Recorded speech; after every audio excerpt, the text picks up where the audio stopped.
नमस्कार। संस्कृत ज्ञान ज्योत्सना में आपका स्वागत है।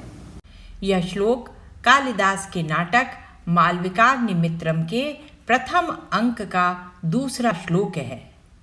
प्रसंग यह है कि वसंत महोत्सव के अवसर पर प्रसिद्ध नाटककारों जैसे भास, सौमिल्लक आदि के नाटकों का मंचन न होकर आज नए कवि कालिदास के मालविकाग्निमित्रम नाटक का मंचन विद्वत सभा में हो रहा है।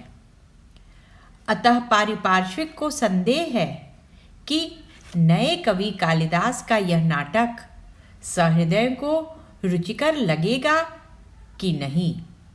इसीलिए वह अपनी यह शंका सूत्रधार से कहता है।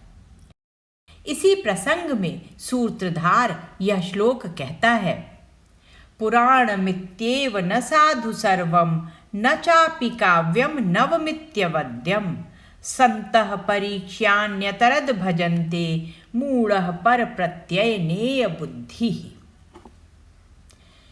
इस श्लोक का अर्थ यह है कि पूर्व में जो भास आदि महाकवियों की रचनाएं हैं वे उच्च कोटि की हैं, इसमें कोई संदेह नहीं है। किंतु इसका यह अर्थ कदापि नहीं है कि नए कवि कालिदास का मालविकाग्निमित्रम नाटक उत्कृष्ट नहीं है। वह भी सिर्फ इसलिए कि वह नए कवि हैं, क्योंकि पुराना होने से ही भास आदि कवि अच्छे नहीं हो सकते और नया होने से कालिदास निम्न स्तर वाले नहीं हो सकते हैं।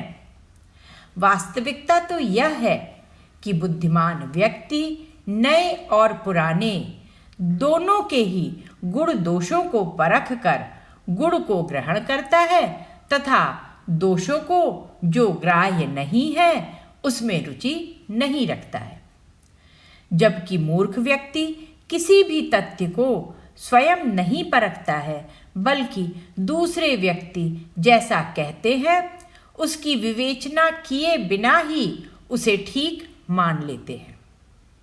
अर्थात दूसरों ने कहा कि अच्छा है तो अच्छा समझ लेते हैं और अगर वे उसे बुरा कहते हैं तो वह भी उसे बुरा समझ लेते हैं।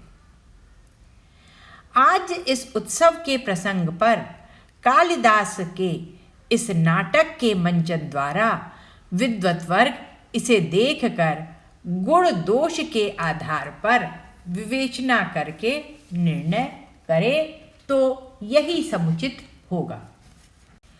कालिदास द्वारा रचित यह श्लोक केवल मालविकाग्निमित्रम नाटक के इस प्रसंग से ही संबंधित नहीं है, बल्कि उस हर विचार से संबंधित है जहां नए और पुराने का द्वंद्व हो रहा है।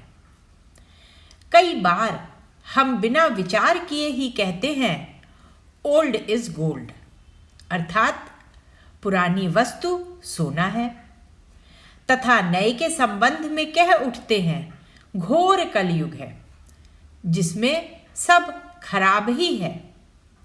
लेकिन क्या ये दोनों मंतव्य पूर्णतया सही है? नहीं। क्या हर पुरानी वस्तु सोना है? हमारी पुरानी परंपराएं अत्यंत समृद्ध होते हुए भी समग्र रूप से ग्रहण नहीं की जा सकती हैं। अतः वे मूल्य एवं मान्यताएं जो आज के संतुलित विकास में बाधक हैं उन्हें त्यागना ही उचित है। किंतु इसका मतलब यह कदापि नहीं है कि आधुनिकता और परिवर्तन के नाम पर सब कुछ स्वीकार कर लें।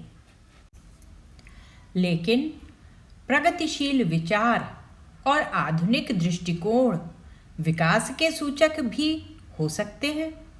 इसलिए नए पुराने के आधार पर नहीं बल्कि सभी के लिए कल्याणकारी सोच, समष्टि युक्त दृष्टिकोण एवं वैज्ञानिक धरातल पर गुण दोषों को परख कर ही किसी तथ्य को स्वीकार करने या त्यागने का निर्णय लेना चाहिए।